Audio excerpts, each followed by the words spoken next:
everyone. I wanted to talk to you today about this week 8 Tuesday scavenger hunt where I'm going to bring this over here. Hopefully you can see it. I'm asking you to do this APA citation and then do an evaluative annotation. So you can see here you have this APA citation right here and then an evaluative annotation. And so we've got a couple of things going on here. Right here, APA citation, evaluative annotation is right here. Look at those amazing, wonderful, fantastic drawings I've got going on. That's nice. So those are what I'm asking you to do here. And the evaluative annotation is going to have a couple of things. It's going to have the rhetorical context. It is going to have the author's credibility, the quality of the evidence, the source's place in the academic conversation, and the value of the source to your current project. So what I want to do here is I'm going to first erase all of this. And I'm going to pull this out of here. Whoops. Yeah, okay, well, got that one out of here. And I need to get this little thing. Erase. Hold on, I have to pause. I'll be back. Okay, I'm back. What I want to do here is I want to show you, basically in a Word doc, what these pieces are. And this has some of the stuff, and it doesn't have others. So I thought what we could do here is I will show you the different pieces in this and what it is. So Jane Tompkins, let's do some call outs here, some shapes. This, of course, let's do this right here. And I want to do some different colors. Let's do plain white. This here is the APA citation. So right there, we have our beautiful APA citation. So that's just what the APA citation is. And APA citation. And the next thing that we're looking for is rhetorical context. And so where is the rhetorical context here? Well, what is rhetorical context? Rhetorical context is the stuff outside of the situation that people might need to know. So outside of like this annotation, what's the stuff people need to do? So, or people need to know. So it says here, Tompkins explores her attempts to uncover the quote-unquote truth about historical encounters between Native Americans and European colonists through a personal narrative. That is kind of like background information that isn't really part of the stuff that is really super important to this annotation, but it's really important background information for people to know. So I would say that is important rhetorical context. So that's rhetorical context that you want your reader to know. What is going on here is kind of another name for this. What is going on here to get people kind of up to speed here?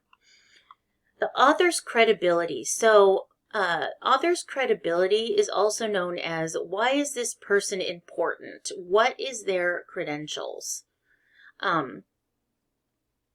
Let's read the rest of this. Documenting her research process chronologically Tompkins shows how her perspective changes as she consults historical documents written by first the colonizers and then the colonized. Tompkins ultimately concludes that since no overarching historical narrative exists, students of history must seek out competing versions of history to approximate the truth.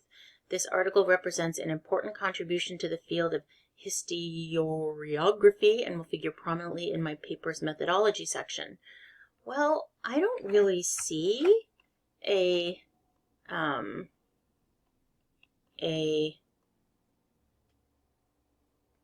author's credibility section called out specifically. Author's credibility. However, what I do know is that, what I can see, is that this is in a peer-reviewed journal. So, is it in a peer-reviewed journal? Is this peer-reviewed journal credible? I need to check and find out. So, very often we can find out if the author is credible by checking their credentials. You know, who are they? We have to do that research. It's on us to find that out. If they're in a peer-reviewed journal, very often they are credible, but sometimes you can buy your way into some kind of cheap journals disguised as credible journals. So you really have to do the research to figure out if they are credible. You can't just assume because it's a journal, like a newer journal, that it is credible. So you have to do the homework and see if they are credible yourself. What you can do, and is sometimes a better thing to do, is embed their credibility in your narrative. What I would do, a better option, is Tompkins, a leading researcher on historiography at blah, blah, blah university, in a leading research for the past 20 years. But I would do that, like, in the narrative here, just to make it really clear for your readers, so they don't have to guess. I like to make these pretty colors. I know that's really dorky, but I'm gonna, because I want to. Let's make this one purple. Let's make this one blue. Let's make this one this pretty green color. Okay. Now, the next one is the quality of the evidence. So, I'm going to talk about where do we see quality of evidence? Quality of evidence is, let's see, documenting her research process chronologically. So that's how she documents it. Tompkins shows how her perspective changes as she consults historical documents written by first the colonizers and then the colonized. She ultimately concludes that since no overarching historical narrative exists, students of history must seek out competing versions of history to approximate the truth. So what they're saying about the quality of the evidence is she's consulted historical documents. So she's done her work. She's gone back. Written first by the colonizers. So she's done primary research. So let's do some notes here. Quality of the evidence. She's done primary research. First, the colonizers. Then, I need more space. The colonized. And from that, she's made some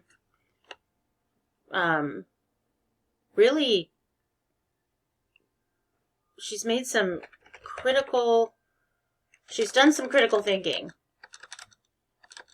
She's done some critical thinking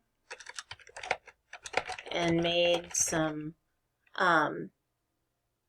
educated conclusions and arguments. And this is all right here, right? It's all right here.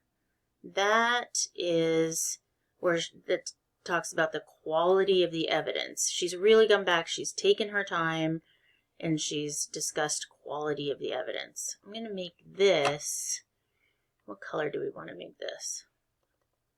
Let's make it red. Okay? And I will highlight this. It's kind of deep. Ugh, nope. I don't like that. Okay, I'm going to undo it. Undo. Okay. So that's kind of what we've got going on there. And then the source's place in the academic conversation. When scholars talk among themselves, where is this going to go? Well, right here. Next sentence. This article represents an important contribution. It's going to be contribute to the field of historiography. It's going to academic conversation, contribution to the field of historiography. Now, I'm not going to lie. I have no idea what that means, but it sure sounds important. Doesn't it? I mean, it sounds super fancy. What color are we going to make this? We're going to have to go with this dreadful orange. And how's it going to, the value of the source to the current paper? It's going to figure prominently in my methodology section.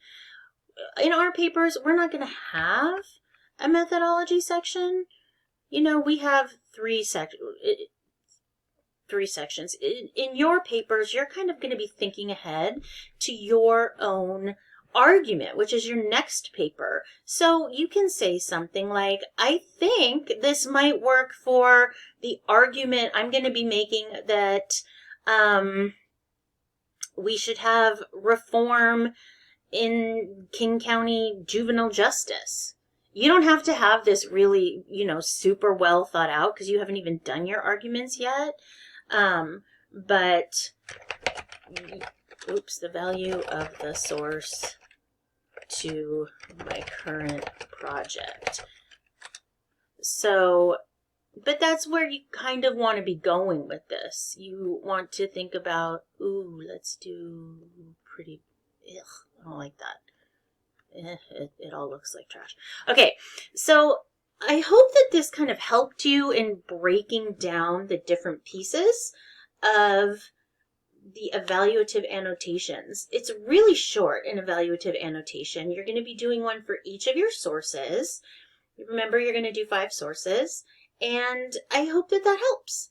If you have any questions, please let me know. Remember, I have extra office hours this week, and I'm happy to help you with any of this.